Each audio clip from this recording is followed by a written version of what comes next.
Rohit deposited 30,000 at compound interest 7% per annum and got 34,347 at the end. Find the time period of investment. मतलब उसने कितने साल के लिए इसको इन्वेस्ट किया, ये फाइंड आउट करना है ना. क्वेश्चन समझ गए आप क्या पूछ रहे हैं यहाँ पे.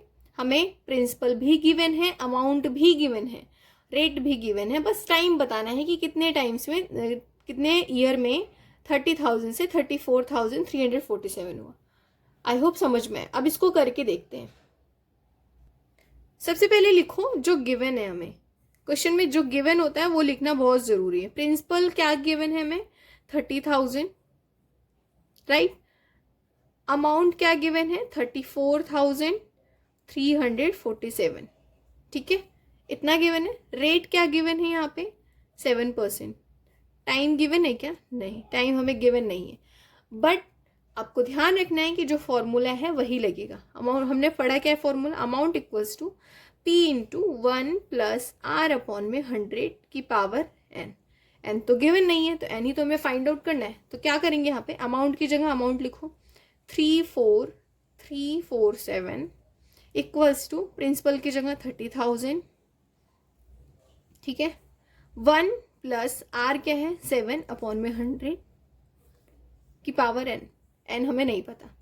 अब देखो ये पहले ये जो 30,000 है इसको डिवाइड कर देगा, इधर आएगा तो लिखो 34,347 अपॉन में 30,000 इक्वल्स टू ये 100 बन जा 100 प्लस 7 तो 107 अपॉन में 100 की पावर n, है ना. इतना समझ में आया.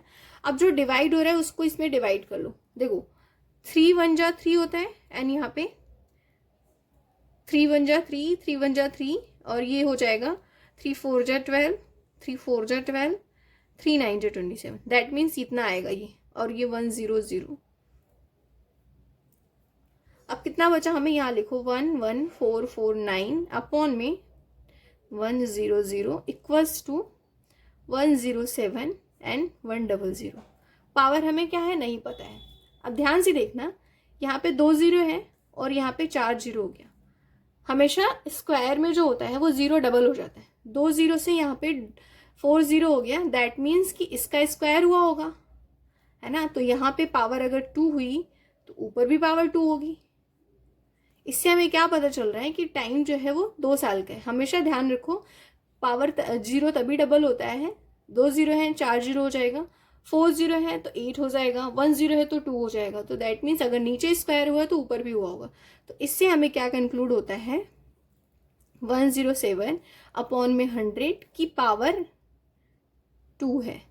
अगर दोनों की पावर 2 है ना तो सेम एक की पावर हो जाएगी 2. दैट मीन्स ये इसका स्क्वायर हुआ है 107 का. चाहे तो आप 107 का स्क्वायर करके भी देख सकते हैं, यही आंसर आएगा. तो हमें क्या कंक्लूड हुआ यहाँ पे, n की वैल्यू जो है वो 2 आ गई. 2 ईयर्स के लिए उसने पैसे दिए थे किसी के लिए, किसी को, और 7% रेट पे उसको जो है कंपाउंड इंटरेस्ट मिला, तो अमाउंट उसको इतना मिला, राइट. आई होप आपको ये जो है तरीका बहुत ही अच्छे से समझ में आएगा. पूरा क्वेश्चन मैंने कर दिया. मूव करते हैं बी पे. बी में इन्होंने क्या दिया है, बी क्वेश्चन को रीड करो. In how much time will sum of 1600 amount 1852.20 at 5% annum compound interest. जैसे ए किया है वैसे बी भी है. बी में भी हमें क्या बताना है, टाइम पीरियड बताना है. ठीक, लिखो क्वेश्चन नंबर बी में जो हमें गिवन है. पहले प्रिंसिपल लिखो 1600, अमाउंट क्या है 1852.20, रेट क्या है यहाँ पे 5%. टाइम पता है क्या, नहीं, टाइम हमें नहीं पता. फॉर्मूला क्या लगेगा, amount equals to P 1 plus R upon में 100 की पावर n. अमाउंट जो है क्या गिवन है यहाँ पे 1852.20 equals to principal 1600, 1 plus R क्या है 5 अपॉन में 100 की पावर n. हमें नहीं पता ना यहाँ पे. अब बस इसको डिवाइड करेगा तो 1852.20 अपॉन में 1600 इक्वल्स टू ये 100 100 प्लस 5 105 अपॉन में 100 हो जाएगा. पावर हमें नहीं पता, एन लिख दो. अब देखो यहाँ पे पॉइंट ये हट जाएगा तो नीचे 2 0 का मल्टीप्लाई हो जाएगा, क्योंकि पॉइंट के बाद दो डिजिट है ना, तो इसलिए 100 का मल्टीप्लाई हो जाएगा. इतना समझ में आया. अब देखो चाहो तो इसको आप क्रॉस भी कर सकते हो, 21 अपॉन में 20 हो जाएगा, 25 जा 100 होता है, 21 5 जा 105 होता है। तो पहले इसको लिखो यहाँ पे 1852 20 क्योंकि पॉइंट हटा दिया, और नीचे क्या हो जाएगा 1600 इंटू 100 इक्वल्स टू 21 अपॉन में 20। अब देखो इसमें से कुछ क्रॉस हो रहा है क्या, देखो ये 4 4 जा 16 होता है, 4 4 जा 16 है ना, 20। अब ये 4 से भी डिवाइड होगा तो क्या आएगा, 4 से डिवाइड करने के बाद ये आएगा 46305, 4 4 जा एंड ये इतने में 4 का मल्टीप्लाई करोगे तो यही आएगा इतना करने के बाद। अब ये 5 से डिवाइड होगा, यहाँ पे आएगा 5 8 जा 40 और ये 0 और ये 100 बचा है अभी। वैसे ही इसको भी 5 से डिवाइड करोगे, लास्ट में 5 है तो 5 से डिवाइड होगा तो ये आएगा 9261, राइट। इतना आया समझ में। अब देखो यहाँ लिख लो 9261 अपॉन में 80 और ये 2 0 8000 इक्वल्स टू 21 अपॉन में 20। अब ध्यान से देखना, ये 20 है और ये 8000 है। 2 का जो क्यूब होता है वो 8 होता है ना, क्यूब जो होता है वो 8 होता है, तो 3 है, दैट मीन्स 20 की पावर 3 होगी तभी तो 8000 आएगा ना। वैसे ही 20 का भी 21 का भी अगर क्यूब करोगे तो ये आएगा, है ना। इससे में क्या कंक्लूजन मिलता है कि n की पावर जो है वो 3 है।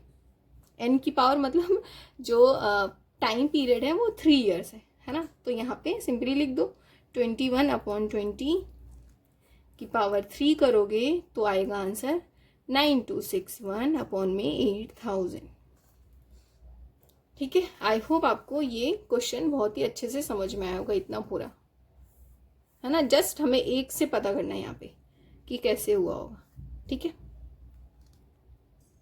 क्वेश्चन नंबर सी में find the amount and compound interest, इसमें अमाउंट भी बताना है, कंपाउंड इंटरेस्ट भी बताना है, ऑन 10,000 फॉर 18 मंथ्स एट 6% पर annum compounded semi annually. Semi annually का मतलब होता है हाफ ईयरली, और हाफ ईयरली वाले क्वेश्चंस मैंने आपको बताए हैं कि जो रेट है वो हाफ पर हो जाता है एंड जो टाइम है वो डबल हो जाता है। देखो question number C, semi annually का मतलब पहले ये लिख लो, सेमी एनुअली का मतलब क्या होता है, हाफ ईयरली, राइट। अब क्वेश्चन क्या दिया है, प्रिंसिपल हमें दिया है 10,000, टाइम जो है वो 18 मंथ है, रेट क्या है यहाँ पे 6% है। टाइम जो है 18 मंथ, उसका क्या हो जाएगा 18 मंथ मतलब 18 का डबल जो है 36 मंथ, 36 मंथ अगर है तो कितना हो जाएगा 3 ईयर हो जाएगा, राइट। 6 है तो 3% हो जाएगा। रेट मैंने ही आपको बताया है, जब भी हाफ ईयरली होता है तो रेट उसमें आधा हो जाता है, टाइम डबल हो जाता है। अब बस वही फॉर्मूला लगाओ, amount equals to principal into 1 plus R upon में 100 की पावर n। प्रिंसिपल हमें 10,000 गिवन है, 1 प्लस रेट क्या है 3% अपॉन में 100 की पावर 3। ये 100 1 जा 100 प्लस 3, 103 इंटू 103 इंटू 103। क्यों, क्योंकि इसकी पावर 3 है, और नीचे भी 100 हो जाएगा 3 टाइम्स, राइट। अब यहाँ पे 10,000 भी कर लो। अब बस हमें क्या करना है, इस क्वेश्चन को डिवाइड करके क्रॉस करना है, मतलब डिवाइड करना है। 1 2 3 4 0 से 4 0 डिवाइड हो गया, क्या क्या बचा 103 103 103 अपॉन में 100। अब बस इन तीनों का मल्टीप्लाई करना है और 100 से डिवाइड करना है। मल्टीप्लाई करोगे तो आंसर आएगा आपका 10922727 अपॉन में 100, और नीचे 2 0 है तो पॉइंट लग जाएगा यहाँ पे 10927.27 रुपीज़। ये हमारा क्या आया, अमाउंट आया। लेकिन इस क्वेश्चन में हमें अमाउंट और सीआई दोनों पूछा है, तो सीआई निकालने का सिंपल तरीका होता है, अमाउंट में से प्रिंसिपल को सब्ट्रैक्ट कर दो। अमाउंट जो है 10927.27 है, माइनस कर दो 10,000, आंसर आ जाएगा आपका 927.27 रुपीज़। तो ये था हमारा CI. I hope question number C भी आपको बहुत ही अच्छे तरीके से समझ में आया होगा, राइट? अगर क्वेश्चन बहुत ही अच्छे से समझ में आ रहा हो तो प्लीज वीडियो को लाइक करो, शेयर करो, सब्सक्राइब करना नहीं भूलो, है ना, प्लीज। क्वेश्चन नंबर डी है, Bhanu deposits 5,000 at the rate of 9% for 3 years with the interest compounded annually. Determine the compound interest received at the end of 3rd year. कुछ नहीं करना, जैसे हम सारे क्वेश्चन फाइंड आउट करते आ रहे हैं वही है, बस इसको भी लिखो। क्वेश्चन नंबर डी क्या क्या गिवन है हमें यहाँ पे? प्रिंसिपल 5,000, रेट 9%, टाइम 3 years, इतना हमें गिवन है। बस इतने से ही हमें काम चल जाएगा। बस यहाँ पे क्या करना है, अब मैं इसको डायरेक्ट बता रही हूँ। प्रिंसिपल इंटू होता है, अमाउंट निकालने का फॉर्मूला होता है प्रिंसिपल इंटू रेट 9% है तो ये 109 हो जाएगा। 3 टाइम्स है तो 3 बार मल्टीप्लाई हो जाएगा 3 years के लिए, राइट? नीचे भी 3 बार 100। अब क्या करना है यहाँ पे, ये 0 0 डिवाइड कर लो पहले। 3 0 डिवाइड हो गया, एंड ये 5 1 जा 5, एंड ये हो जाएगा 5 20 जा 100।